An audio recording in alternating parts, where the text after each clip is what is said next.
Assalamu alaikum and welcome back to all. Welcome back students in my channel.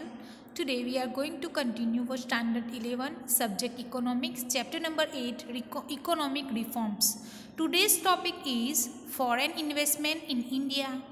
Second topic is types of foreign investment and number 3 nature of foreign direct investment. This is the second part of this chapter. ये chapter में से जो syllabus cut हुआ है उसके बाद जो continue है वो सिलेबस आज हम कंटिन्यू कर रहे हैं। तो स्टूडेंट्स कंसंट्रेट कीजिए। हम स्टार्ट करते हैं इकोनॉमिक रिफॉर्म्स में से foreign investment in India. Foreign investment in India. Foreign investment became an important component of the process of globalization. Under a relatively close and controlled economy, extensive foreign exchange needs of India economy for purpose of investment, imports of essential goods and services, technology imports, etc were made by borrowing from international organizations and foreign governments. As there were several controls on foreign investment, we had to buy more goods and technology from abroad for which we needed foreign exchange. यहाँ पे foreign direct investment in India का मतलब ये है कि जो investment India में import होना कब से स्टार्ट हुआ। 1991 में जब ग्लोबलाइजेशन हुआ तो ग्लोबलाइजेशन के थ्रू इंडिया में से कोई भी पर्सन या कोई भी ट्रेडर इंडिया में से आउट ऑफ कंट्री में अपना बिजनेस चला सकता है। इसी तरह से अदर कंट्री में से इंडिया में कोई भी कंपनी या भी कोई भी ट्रेडर्स आके अपना बिजनेस चला सकता है। तो यहाँ पे ग्लोबलाइजेशन के थ्रू एक यहाँ पे एक प्रोसेस हुई जिसके थ्रू इंडिया में बाहर की जो कंट्रीज़ है अब्रोड्स है वहाँ से इन्वेस्टमेंट होना शुरू हुआ। इन्वेस्टमेंट आने की वजह से इंडिया में बहुत सारी कंपनी स्टैब्लिश हुई। उसके बाद बहुत सारी ऐसी चीज़ें हुई टेक्नोलॉजिकल या फिर बहुत सारी ऐसी चीज़ें हुई जिसमें इंडिया अभी तक पीछे चल रहा था। After 1991, India allowed direct investment in certain areas in increased proportion. Such investment would decrease our dependence on foreign borrowings as investment by efficient foreign companies will create employment, produce variety of goods, raise tax incomes and bring technology. यहाँ पे एक चीज़ हुई 1991 में जो globalisation हुआ उसके through India में foreign direct investment को अलाउ किया गया जिसके थ्रू इंडिया में बहुत सारे इंडस्ट्री स्टैब्लिश हुई, बहुत सारे लोगों को एम्प्लॉयमेंट मिलनी स्टार्ट हुई जिसके थ्रू पॉवर्टी कम होने के चांसेस बढ़े, जिसके बाद डिफरेंट टाइप्स के गुड्स इंडिया में अवेलेबल बने और इसके थ्रू जो टैक्सेस फॉरेन कंट्री जो टैक्सेस पेड कर रही थी इसके थ्रू इंडिया में एक इनकम बढ़ने लगी। डैट मीन्स यहाँ पे इन्वेस्टमेंट के बाद इंडिया में एक डेवलपमेंट देखने को मिला। Now next point types of foreign investment.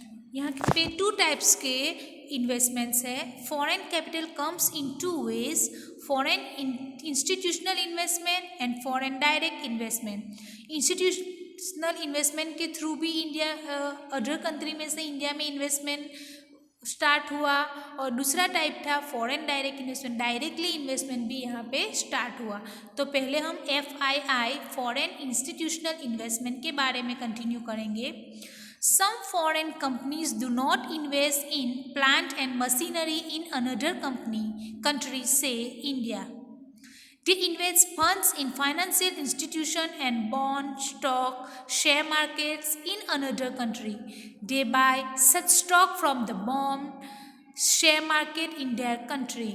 Such investment is called foreign institutional investment, portfolio investment, and such companies have to register in India as foreign institutional investors. In India, they can invest only up to a limit specified by rules. They have no direct stake in the management of the home company. Hence, financial capital comes to the home country through the stock market.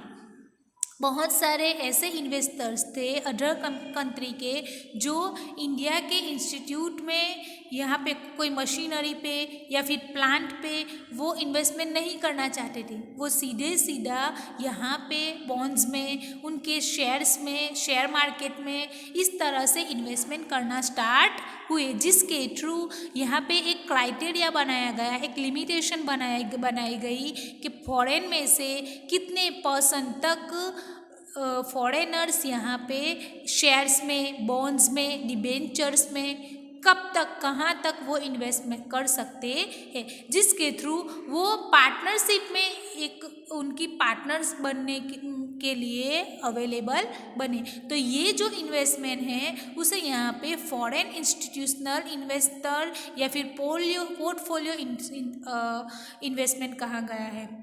This type of investment comes to the home country in a very short span of time when foreign companies buy shares of home country in large amount, and it can also leave the home country in an equally short span of time when foreign companies sell the home country's shares in bulk.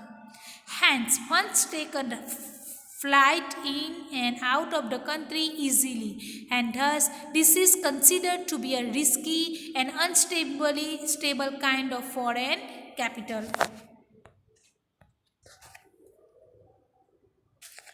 ये जो investment है वो time के according very short period के लिए उसे purchase किया जाता है, या फिर वेरी शॉर्ट पीरियड के बाद उसे दूसरी किसी और को बेच दिया जाता है। यानी ये जो इन्वेस्टमेंट है वो बहुत बड़े लेवल पे रिस्क माना जाता है। यानी ये इन्वेस्टमेंट इंडिया में बढ़ा तो है, बट यहाँ पे एक बहुत बड़े लेवल पे इन्वेस्टमेंट ट्रांसफ़र होने के चांसेस है। Now number 2, foreign direct investment FDI. When the home country invites capital by allowing foreign investors or companies to produce and sell directly in India, such investment is called foreign direct investment. ये जो investment है यहाँ पे जो home country है वो another country को India में डायरेक्टली परचेसिंग और सेलिंग करने के लिए जो इन्विटेशन देती है और कंपनी आती है या फिर इंडिया में से अनदर कंट्री में जाती है, अनदर कंट्री में से इंडिया में डायरेक्टली परचेस और सेलिंग के पर्पज से कंपनीज इन्वेस्टमेंट करती है, उसे यहाँ पे फॉरेन डायरेक्ट इन्वेस्टमेंट बोला जाता है। In FDI, foreign companies directly set up their business in India by constructing their plants, bringing in technology and producing, or by collaborating with Indian companies to do so. This company either manage the entire business or have a say in management if they are collaborating partners. ये जो investment है FDI, इसका मतलब ये है कि another company directly India में आके अपना अलग से बिजनेस स्टार्ट करती है, प्लांट बनाती है और पूरा का पूरा मैनेजमेंट अपने हिसाब से चलाती है। वो फुल्ली अपने अंडर कंट्रोल चलाती है या फिर मैनेजमेंट इंडिया में उसे सौंप देती है। यानी ये जो इन्वेस्टमेंट है वो डायरेक्टली इन्वेस्टमेंट माना जाता है। Now next point, nature of foreign direct investment. The nature of FDI can be stated as under: it is a physical establishment in the form of direct investment and hence stable form of investment. ये physically directly investment है, यानी ये एक सीधा आप बोलेंगे directly investment उसे कहा जाता है। It brings machines, materials and wealth to be home country. ये जो FDI है उसके थ्रू जो इन्वेस्टमेंट होता है जिसमें मशीनरी आती है, टेक्नोलॉजी आती है, वेल्थ आती है, यानी ये एक लेवल पे हम बोल सकते हैं कि जिस पे इंडिया में डेवलपमेंट बढ़ सकता है। नंबर 3, it brings new technology to the country. India में नई टेक्नोलॉजी आएगी। It brings a different work culture along with it. यहाँ पे कल्चर यहाँ पे मिक्स होगा, इंडिया का कल्चर और जो बाहर से आई हुई कंट्री है, अनदर कंट्री है जो इंडिया में अपना बिजनेस स्टैब्लिश कर रही है, वो दोनों का कल्चर यहाँ पे मिक्स लेवल में एक साथ यहाँ पे वर्क करने के लिए स्टार्ट होगा। India has systematically allowed FDI in increased proportion in various sectors and India's foreign exchange earning have increased। यहाँ पे इंडिया में उनकी जो हमारी जो इनकम है वो बढ़ाने के लिए उसे अलाउ किया जाता है इंडिया में डायरेक्टली इन्वेस्टमेंट करने के लिए। Now next point, India's foreign trade policy. India की पॉलिसी कैसी है? The policy regulates India's trade with other countries. The foreign trade policy of India always face the following challenges. Number 1, need to control certain imports in order to protect domestic production from competition by foreign goods. यहाँ पे India में जो चीज़ domestic level पे बनती है यानी production overall India का होता है, उसके सामने जो अनदर कंट्री का प्रोडक्शन है वो उसके सामने इंडिया का प्रोडक्शन को यहाँ पे बचाना है, उससे कंपटीशन में रहना है। यानी इतना ज़्यादा लेवल पर अदर कंट्री का प्रोडक्शन इंडिया में नहीं आ जाना चाहिए जिसके थ्रू इंडिया का जो डोमेस्टिक प्रोडक्शन है उसकी डिमांड मार्केट में कम हो जाए। यानी हमें जो मार्केट में डिमांड है डोमेस्टिक प्रोडक्ट की उसे यहाँ पे इक्वल लेवल पे रखना है।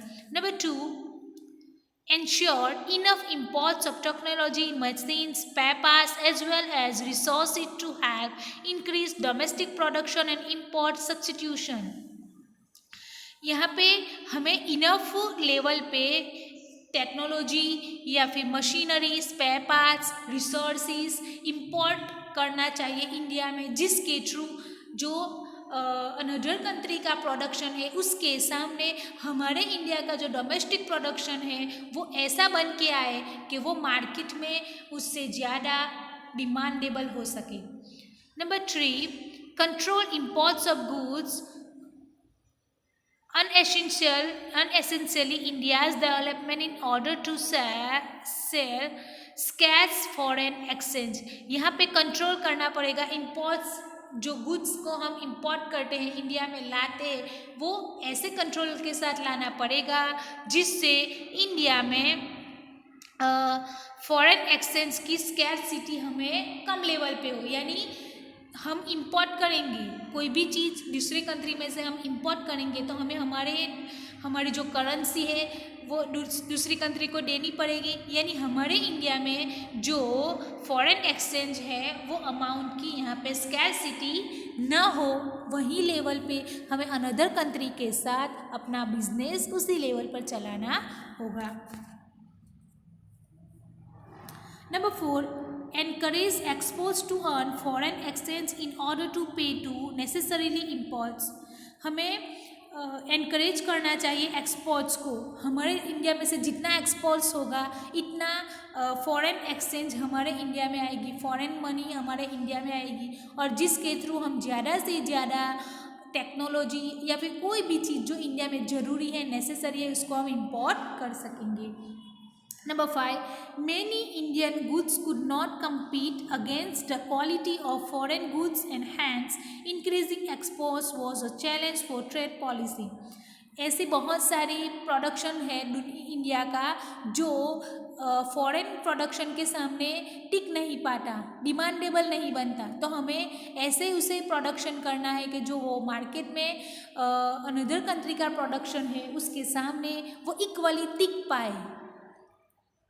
Number 6, promote export of goods produced by small scale sector।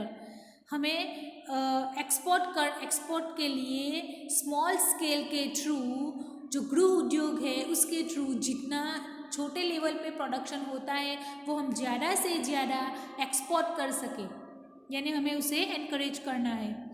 Number 7, the challenges of foreign trade are different from those of domestic trade as foreign trade involves foreign exchange। The foreign trade policy of India was formulated and amended from time to time to deal with the above challenges in the best positive manner। ये जो policy है वो positive level पर हमें equality plus another country के सामने हमें technological या फिर बहुत प्रोडक्शन के लेवल पर हमें स्टेब्लिश इसी तरह से होना है जिसके थ्रू हम मार्केट में अपनी प्रोडक्शन को डिमांडेबल बना सकें जितना अनदर कंपनी का प्रोडक्शन है इसके थ्रू। उसके साथ साथ हमें एक्सपोर्ट भी ज़्यादा से ज़्यादा करना है। हम जितना एक्सपोर्ट करेंगे इतना इंडिया में फॉरेन करेंसी आएगी और वही फॉरेन करेंसी से हम दूसरी जो चीज़ इंडिया में नेसेसरी है वो हम इंपोर्ट कर सकेंगे। यानी यहाँ पे हमने FDI देखा, FII देखा और उनकी ट्रेड पॉलिसी देखी। इंशाल्लाह I will explain next topic in my next video. Till then be safe, concentrate on study and write this topic in your notebook. Assalamu alaikum.